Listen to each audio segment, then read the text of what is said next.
"I would sooner marry a stranger," said the Duke of Stonewell, with his back to the fire and his patience entirely gone.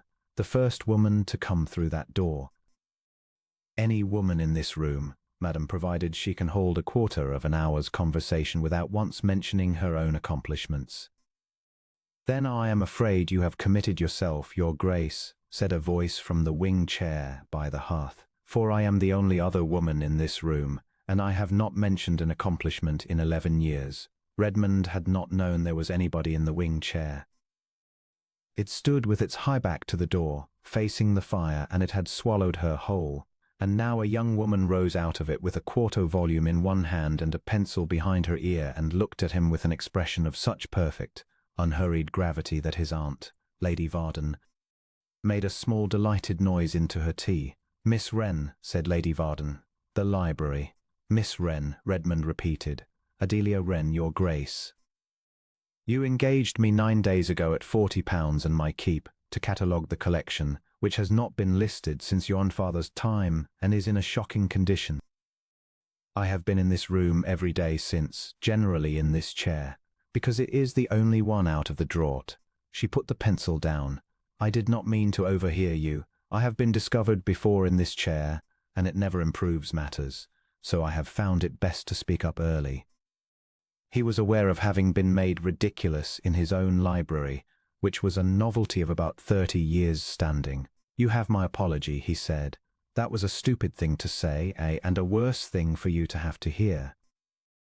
It was said in temper by a man being marketed like a hunter at a fair," said Miss Wren. "I have no intention of holding you to it, and I should be obliged if you would not dismiss me over it, because I want the £40, and I very much want to finish the Greek shelf, which somebody has ordered by the height of the bindings." Lady Varden laughed until she had to put her cup down. His aunt had filled Stonewell for 6 weeks with 8 unmarried young ladies and their mothers, which was why he had been standing with his back to his own fire making declarations at 4 in the afternoon. He was 40 and unmarried, and the title wanted an heir. And he had endured 3 seasons of being looked at like a bank draught, and he had at last said the thing out loud that he had been thinking for a year. That he would rather take his chance with a woman who did not know who he was than choose among a row of well-drilled girls who had been told for a fortnight to laugh at his jokes. He went back to the library that evening, ostensibly for a book. Miss Wren was up a ladder in a brown stuff gown with her cuffs turned back, and she did not come down. "I have a proposal," Redmond said. "Your Grace has had a great many today, a different sort." He waited until she looked at him, which took a while. "You sit in that chair all day and nobody in this house sees you. You will hear everything for 6 weeks. I want an honest account of them, of the young ladies." Why? He found, to his own surprise, that he was going to answer truthfully. "Because I cannot tell any of them apart," he said, "and I am afraid that is my fault and not theirs. And if I choose badly, I shall make a perfectly decent woman miserable for 40 years, and I have watched that done in this house once already." Miss Wren came down the ladder. "Very well," she said, "upon a condition. You must actually try. I will not spend 6 weeks assembling evidence for a man who has already decided to be disappointed." He agreed to it, and they shook hands upon it like a pair of horse dealers, and she went back up the ladder.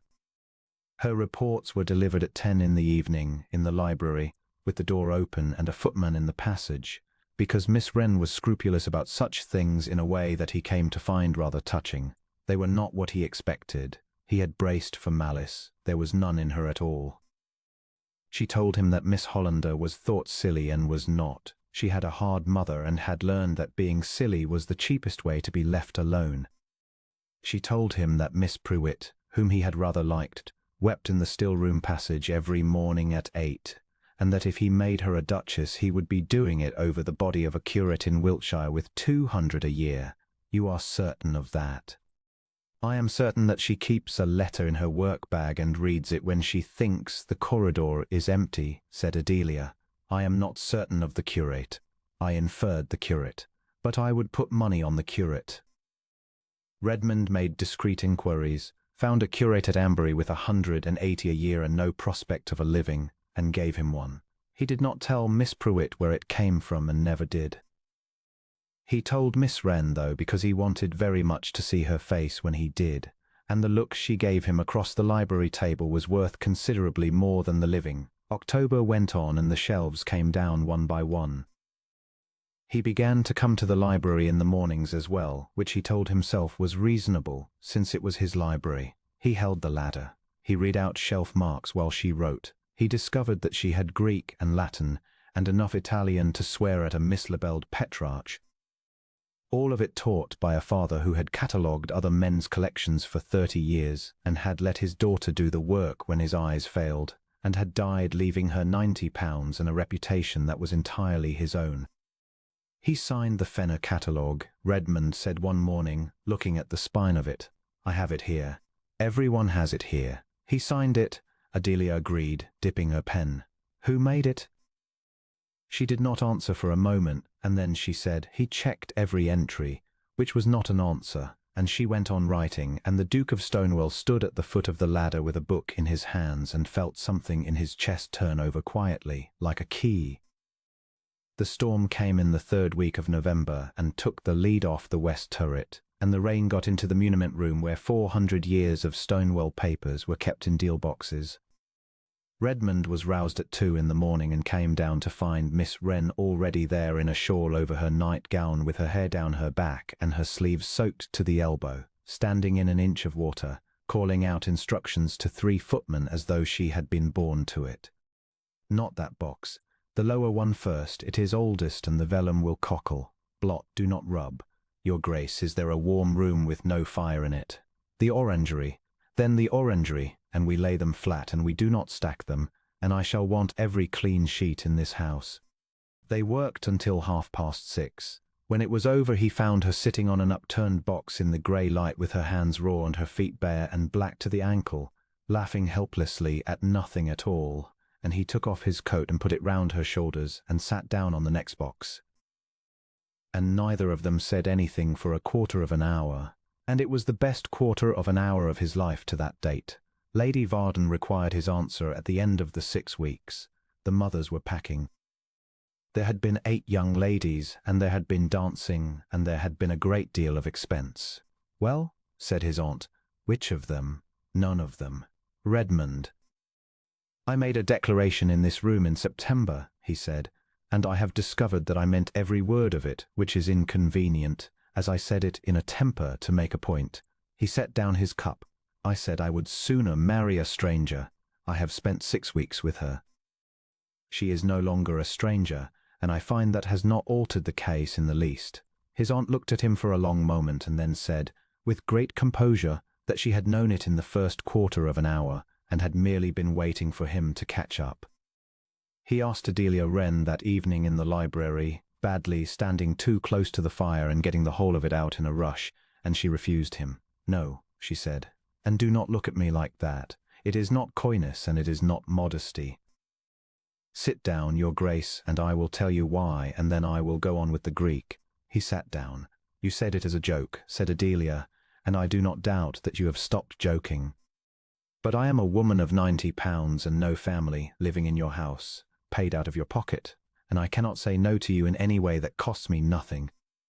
If I accept you tonight, then for the rest of my life every person in England will say that a hired cataloguer caught a duke up a library ladder, and the terrible part is that I should never be entirely certain they were wrong. I do not know whether I would be saying yes to you or to the roof over my head. Neither do you. And I will not spend 40 years wondering, and neither will you, and one day it would come out of you sideways in an argument about something else, and it would end us. Redmond, who had been prepared for almost anything except a better argument than his own, said nothing at all for some time. Then I shall remove the objection, he said at last. You cannot remove it. It is arithmetic. It is arithmetic, he agreed. Arithmetic can be altered. He did it properly, which took until February. He had his attorney draw a trust upon land, not upon his own purse, endowing in perpetuity the office of Librarian of Stonewell at 200 a year with the use of the South Lodge, the appointment to be for life and irrevocable, and not in the gift of the Duke nor of his heirs, and the first holder named in the deed was Adelia Wren. He had it settled before he said another word to her about anything. Then he wrote to the trustees of two great collections in the north, whose committees had reason to oblige him, and told them plainly what she was and what she could do, and both wrote back offering her terms, and he put those letters into her hand opened along with the deed. Then he went to town, and stayed there 9 weeks, and did not write to her once, which was the hardest thing he had ever undertaken and included a war. He came back at the end of April. She was in the library. She had the Greek shelf finished and lettered, and the catalogue standing in 3 fair volumes on the long table in her own upright hand, and she had, he saw at once, read every one of the letters. "You are the librarian of Stonewell," said Redmond from the doorway, "whatever answer you give me, and you cannot be turned out of it by me or by my son or by anybody's law. You have 2 other posts offered you at better money. You have no reason on this earth to be civil to me." "None whatever," Adelia agreed. "Then I shall ask you a second time, and this time you can afford to refuse me." He stayed where he was, because coming closer felt like cheating. "I love you. I have loved you since you came down that ladder and made conditions. I would rather quarrel with you about a mislabeled Petrarch than agree with any other woman alive about anything at all. Will you marry me?" She did not answer for a moment.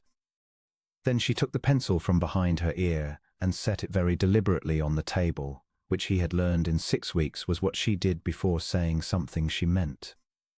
"I have had 9 weeks to want a great many things," said Adelia Wren, "and I am obliged to report that not one of them was the South Lodge. They were married at Stonewell in the June." His aunt wept and claimed the whole of the credit, and was allowed to keep it. Miss Pruitt came with her curate, who now had a living and a cough and a great deal to say about early psalters. The catalogue of the Stonewell Library was published in 3 volumes 2 years afterwards, at the Duke's expense, and it is on the shelf of every collection in the kingdom. It is signed A. Wren, Duchess of Stonewell, in that order, and the preface is 4 lines long and says that the compiler learned her business from her father, who checked every entry. Redmond has been heard to remark that he married a stranger after all, exactly as he threatened to, and his wife, who is generally up a ladder when he says it, generally replies that a man who does not know what is sitting in his own wing chair has only himself to blame, and asks him to hold the thing steady, which he does, and always has, and will.